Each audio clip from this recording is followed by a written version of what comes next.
नीट पेपरफुटी प्रकरणात आरसीसी क्लासचे संचालक शिवराज मोठेगावकरला अटक झाल्यानंतर नाशिकमधून खळबळजनक माहिती समोर येते। क्लासमध्ये प्रवेशासाठी गेलेल्या विद्यार्थ्यांना 100% यशाचं आश्वासन देणारा एक व्हिडिओ व्हायरल झालाय।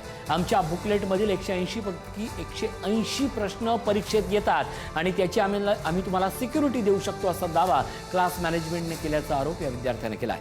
या संशयास्पद दाव्यामुळे विद्यार्थ्यांना रिझल्टच्या नावाखाली काही वेगळंच पुरवलं जात होतं का असा प्रश्न आता उपस्थित होतो। आणि बुकलेट आपलं हे प्रश्न किती कोणत्या चॅप्टरचे प्रश्न रँडमली नाही आता हे जे प्रश्न आहे सर नीटने विचारलेला तर तुम्ही तर वाचता नीट 2025 ने विचारलेला प्रश्न बरोबर हा नीट 2025 च्या क्वेश्चन पेपर मध्ये आलेला होता। तो आपल्या स्टडी मटेरियल मध्ये कुठं होता आपण कशा प्रकारे विचारला होता ते आपण इथे दिलेलं असतं सर।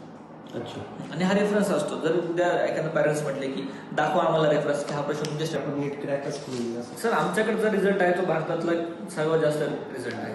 तुम्ही जर बघितलं की एम्स कॉलेजेस असतील किंवा गव्हर्नमेंट मेडिकल कॉलेज पूर्ण भारतावरातले म्हणतोय एकमेव कोचिंग आहे की सर्वात जास्त रेशो आपल्या विद्यार्थ्यांचा तिथे येतो। तुम्ही भारतातल्या कुठल्याही मेडिकल कॉलेजमध्ये जा किंवा प्रत्येक मेडिकल कॉलेजमध्ये आरसीसीचा एक विद्यार्थी सापडणारच। अच्छा एवढं अश्युरन्स आम्ही तुम्हाला देतोय कारण की हा जो रिझल्ट आहे किंवा एवढा रिझल्ट प्रिंट करतो आम्ही हा रिझल्ट आजपर्यंत कोणताच कोचिंगचा नाही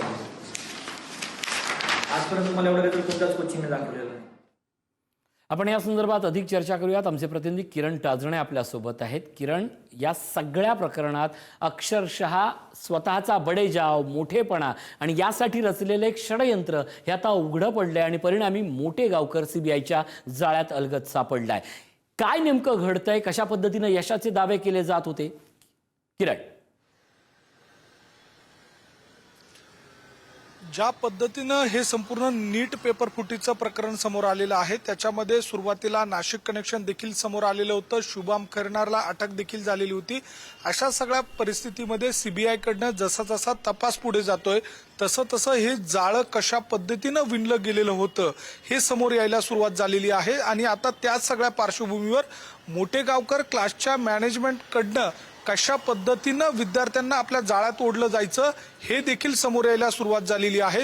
हे सगळं करत असताना ज्या वेळेला विद्यार्थी चौकशीसाठी जात होते त्यावेळेला विशेष म्हणजे गॅरंटी दिली जायची, सिक्युरिटी दिली जायची आणि सांगताना मात्र या सगळ्या दरम्यान 180 पैकी 180 प्रश्न हे या क्लासचे यापूर्वी आलेले आहेत अशा स्वरूपाचा दावा देखील केला जायचा। आणि यामध्ये अनेक विद्यार्थ्यांना आपल्या जाळ्यात ओढून त्यांच्याकडनं या सगळ्या काळामध्ये आपल्या क्लासमध्ये कशा पद्धतीने ऍडमिशन करून घेता येईल, त्यांच्याकडनं पैसे कसे उकळवता येईल यासाठीचा प्रयत्न केला जायचा।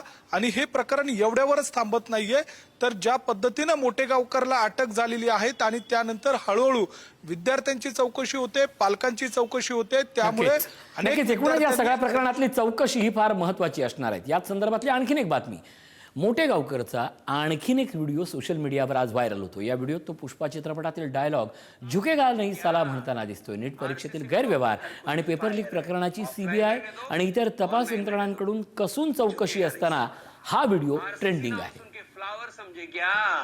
आरसीसी नाम सुन के फ्लावर समझे क्या? आरसीसी में तो हर कोई फायर है। ऑफलाइन रहने दो, ऑनलाइन रहने दो, झुकेगा नहीं साला। आरसीसी नाम सुन के फ्लावर समझे क्या? आरसीसी में तो हर कोई फायर है। ऑफलाइन रहने दो, ऑनलाइन रहने दो, झुकेगा नहीं साला। आणि या सगळ्या प्रकरणातून आता राजकारणही सुरू झालंय। नीट पेपर फुटीला भाजपच जबाबदार असल्याचा आरोप संजय राऊतांनी केलाय। त्याला प्रत्युत्तर भाजप प्रवक्ते नवनाथ बन यांनी दिलंय। नीटच्या जाळी जी निर्माण झाली आहेत, नेट आणि नीट हे सगळे भाजपचे लोक आहेत, हे उघड होईल।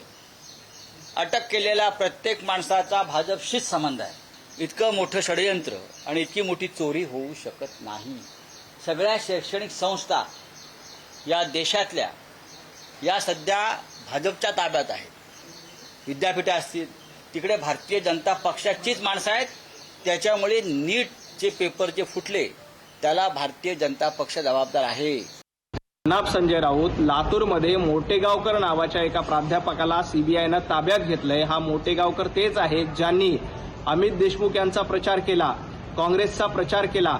आता तुम्ही या प्रकरणामध्ये काँग्रेसला जाब विचारणार आहात का? नीट पेपर फुटी प्रकरणी काँग्रेसचा थेट सहभाग होतोय। या प्रकरणामध्ये संजय राऊत काही बोलणार आहात की त्यांची दातखिळी बसेल याबद्दल संजय राऊतांनी आधी उत्तर दिलं पाहिजे। ज्या पद्धतीने मोठेगावकरांना अटक केली आणि काँग्रेसचे संबंध या निमित्ताने समोर आले, या प्रकरणामध्ये संजय राऊतांनी एकदा राहुल गांधींना विचारलं पाहिजे, अमित देशमुखांना विचारलं पाहिजे, काँग्रेसला विचारलं पाहिजे.